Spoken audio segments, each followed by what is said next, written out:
समुद्र मंथन हुआ, हमने शास्त्रों में पढ़ा है, सुना है।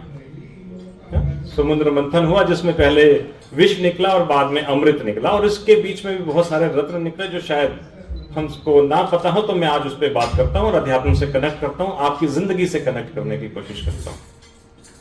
तो समुद्र मंथन मूलतः आपकी आत्मा का मंथन है। समुद्र मंथन में जितने 14 रत्न निकले, उन 14 रत्नों को यदि हम अपने जीवन से जोड़कर देखें तो हमारे जीवन में भी एक एक रत्न और उसी हिसाब से उसकी प्राप्ति होती है। तो मैं आपके जीवन से उसको कनेक्ट करूंगा। तो हमने विष और अमृत इतना तो सब पता है सबको, लेकिन इसके बीच में 12 रत्न और थे जो कुल मिलाकर 14 रत्न निकले। उन सबको हम बारी बारी समझते हैं। सबसे पहले निकला कालकूट विष, और इसका सीक्वेंस भी देखिएगा आप, जो एक के बाद एक रत्न जो निकले 14 रत्न, ये सीक्वेंस में निकले। आगे पीछे यदि निकलते तो इनका भाव अलग होता, परंतु सीक्वेंस में क्यों निकले ऐसा हम समझते हैं। सबसे पहले निकला जी कालकूट विष, हम सभी जानते हैं, जिनको शंकर जी ने गले में धारण किया था। तो जब हम अपनी जिंदगी में कुछ सफलता के पथ पर आगे बढ़ते हैं, कुछ परिवर्तन के पथ पर आगे बढ़ते हैं, तो हमें भी अपमान का, निंदा का वो विष पीना पड़ता है। यदि हम वो विष पी लेते हैं तो सफलता के पथ पर हम आगे बढ़ सकते हैं। तो वो विष हमारी जिंदगी का पहला रत्न है जो हमें अपनी जिंदगी में पीना पड़ेगा। स्वाभाविक सी बात है, बहुत बार हमें लगता है कि हाँ हमारा अपमान हो गया, हमारी निंदा हो गई, हमारा अपयश हो गया। लेकिन यदि हम उसे सहन कर पाते हैं तो हम जिंदगी में आगे चलते हैं। और अगला रत्न फिर निकलता है उसमें से कामधेनु, यानी हमारी इच्छाएं, जो सफलता, यदि हम अपमान का विष पीकर आगे बढ़े, है ना, तो हमें कामधेनु की प्राप्ति होती है। कामधेनु यानी आपकी जो भी सफलताएं हैं वो उसको मार्ग दिखना शुरू होता है, आपके एफर्ट्स को एक डायरेक्शन मिलना शुरू होता है। तीसरा रत्न निकलता है उज्जयी श्रवण घोड़ा, यानी वो पंख लगा हुआ घोड़ा।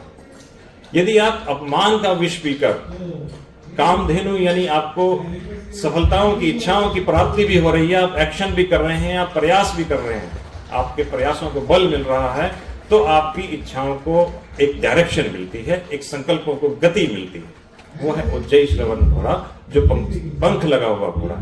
और जब आपके प्रयासों को बल मिलता है और आपके संकल्पों को गति मिलती है तो चौथा रत्न निकलता है ऐरावत हाथी, यानी आपकी चाल में हाथी। हम देखते हैं कि सबसे मस्त चाल हाथी की रहती है। गांव में जब भी हाथी आता है, आप सबने देखा होगा, जब भी हम छोटे थे, गली मोहल्ले में हाथी आया करता तो हमें उसके ऊपर बिठाया करते थे। ऐसा मानते थे कि हाथी की सवारी होगी तो राजयोग होगा।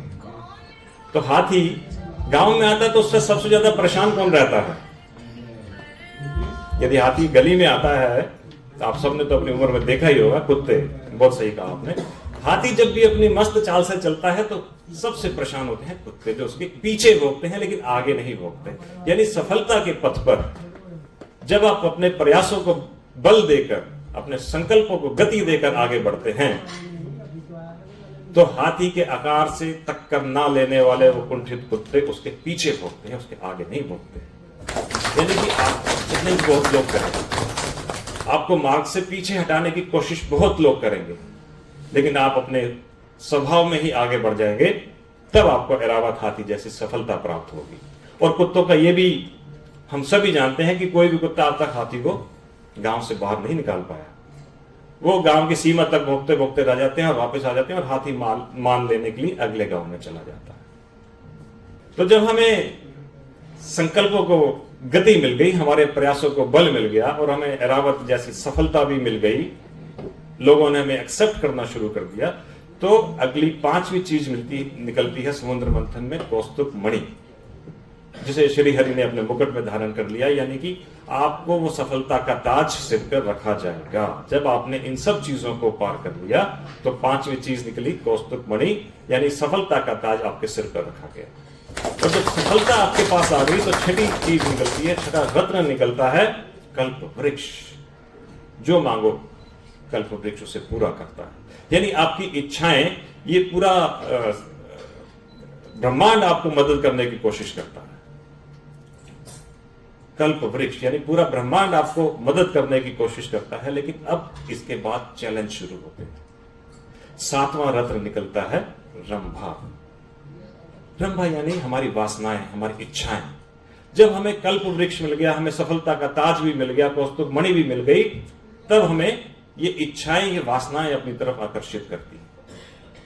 इनसे यदि हम बच गए तो आठवां रत्न निकलता है देवी लक्ष्मी, यानी फिर हमें लक्ष्मी की धन की प्राप्ति। यदि हमने इच्छाओं का अपने अंदर में बैलेंस बना लिया तो हमें लक्ष्मी की यानी धन की प्राप्ति होती है। और जब धन आ जाता है तो क्या होगा? सबसे पहले क्या आता है? फिर धन के बाद क्या आएगा? जब धन आ जाएगा तो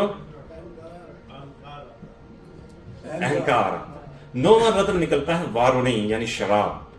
जब धन आ जाएगा तो हमें इस तरह की आदतें लगनी शुरू हो जाती हैं। देखो, एक एक रत्न आपकी लाइफ के साथ जुड़ता हुआ चला जा रहा है।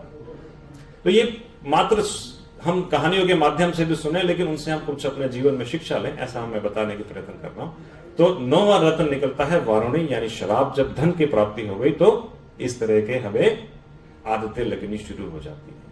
और यदि हमने उनसे भी अपने आप को बचा लिया तो 10वां रत्न निकलता है चंद्रमा। चंद्रमा जैसी शीतलता फिर हमारे अंदर आएगी। जब धन भी आ गया और धन से हमने उन वासनाओं से, उन बुरी आदतों से स्वयं को बचा लिया तो हमारे अंदर चंद्रमा जैसी शीतलता आएगी। लेकिन धन की बात हमने कही कि अहंकार आ जाता है, तो इसके लिए एक अच्छा शेर भी है। जो खानदानी रईस हैं वो मिजाज रखते हैं नरम अपना, तुम्हारा लहजा बता रहा है कि तुम्हारी दौलत नई नई है। तो जब दौलत नई नई होती है तो फिर अहंकार, आपने सही कहा, वो आ जाता है। लेकिन यदि हमने उस पर भी विजय पा ली तो 10वां रत्न निकला चंद्रमा। हमारे अंदर चंद्रमा जैसी शीतलता आ जाती है। और जब चंद्रमा जैसी शीतलता आ जाती है तो 11वां रत्न निकलता है पारिजात। पारिजात की खुशबू आप सभी ने सुनी होगी कि फिर आपकी खुशबू चारों तरफ फैलनी शुरू हो जाती है। जो भी आपने कर्म किए, जो भी आपने सफलता पाई, उसकी खुशबू चारों तरफ पारिजात के रूप में फैलनी शुरू हो जाती है। और पारिजात के बाद 12वां रत्न निकलता है पंचजन्य शंख, यानी फिर आपका उद्घोष भी चारों तरफ हो जाता है। उद्घोष करता है कि आपकी सफलताओं का, आपकी कीर्ति का उद्घोष भी चारों तरफ हो जाता है, यदि आप ये सब बैलेंस बना कर रखते हो। और फिर 13वें और 14वें नंबर पर रत्न निकलते हैं धनवंतरी, स्वयं अमृत लेकर।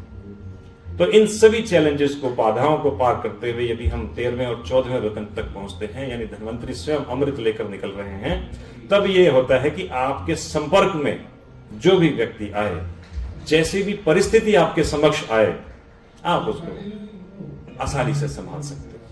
आपकी वाणी के द्वारा अमृत बरसेगा। आपके संबंध संपर्क में जो भी व्यक्ति आएंगे आपके शांति लेकर जाएंगे, दुख दर्द उनके समाप्त होकर जाएंगे। तो ये है हमारे 14 रत्नों के असली आध्यात्मिक रहस्य, जिनको हम अपनी जिंदगी से जोड़े तो हम अध्यात्म को समझ सकते हैं।